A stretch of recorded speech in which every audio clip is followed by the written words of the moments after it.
उत्तर प्रदेश के मुजफ्फरनगर में स्थित एक स्कूल में एक बच्चे की पिटाई का वीडियो सोशल मीडिया में तेजी से वायरल हो रहा है, जिसमें एक शिक्षिका एक बच्चे को अन्य बच्चों से पिटवा रही है। आइए देखते हैं इस वीडियो को। सही कह रही है, पढ़ाई खराब हो।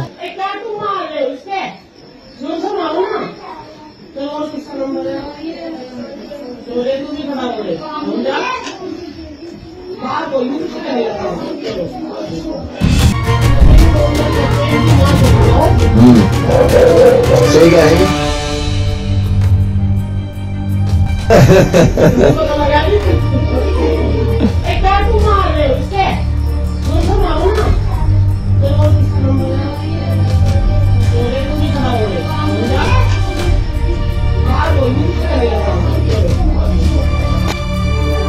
तो देखा आपने इस वीडियो को, शिक्षक या टीचर के नाम पर कलंक यह महिला एक बच्चे को धर्म के आधार पे नफरत फैलाते हुए, आपत्तिजनक टिप्पणी करते हुए मारने को कह रही है। बच्चों में भी इतनी समझ है कि बच्चे बहुत धीरे मार रहे हैं, तो बता रही है कि उसे तेजी से मारो, और कथित तौर पर वह बच्चा मुस्लिम है। मैं कहता हूं बच्चा हिंदू हो या मुस्लिम, इस बात से कोई फर्क नहीं पड़ता, परंतु मासूमों के सामने इस तरह का शर्मनाक कृत्य, आप खुद सोचिए, यदि आपके अंदर थोड़ी भी संवेदना है तो क्या ये जायज है? दरअसल हम आपको बताएं कि यह सब क्यों हो रहा है। इस तरीके की हरकत देश में जो एक वर्ग विशेष के खिलाफ नफरत फैलाई जा रही है, उसकी वजह से हो रहा है। दिन रात टीवी में बैठे हुए एंकर हिंदू और मुस्लिम के जो नफरत लोगों के मन में भर रहे हैं, जो व्हाट्सएप यूनिवर्सिटी में रोज नफरती आपको मैसेज आते हैं, इनकी वजह से यह हो रहा है। इसे फांसीवाद की राजनीति कहते हैं। फांसीवादी राजनीति में राजनीतिक पार्टी एक विशेष विचारधारा के लोगों की लाश पर और नफरतों के आधार पर सत्ता में बहुसंख्यक का वोट बटोरते हैं। इसकी शुरुआत हुई थी जर्मनी से। जर्मनी में हिटलर ने बहुसंख्यकों को अल्पसंख्यकों का भय दिखा करके अपनी ओर किया था, और अल्पसंख्यक वहां ज्यूस थे, और यहूदियों के खिलाफ सुनियोजित ढंग से, प्रायोजित रूप से, शासन प्रायोजित हिटलर ने नफरत फैलाया था।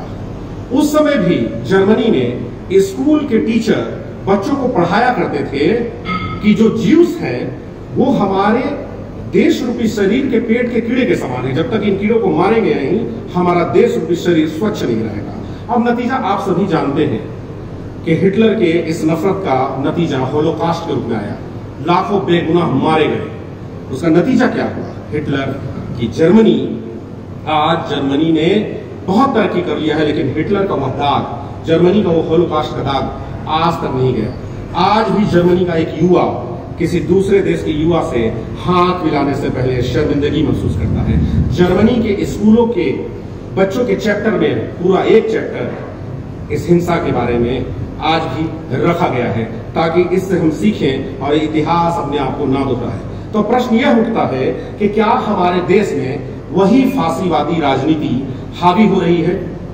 इसे अगर आप ध्यान से देखें तो सबसे पहले मॉब लिंचिंग के नाम पर किसी पर कोई अफवाह उड़ा दिया जाता है, लोगों की हत्याएं हो जाती है, बाद में वो बात झूठ निकलती है।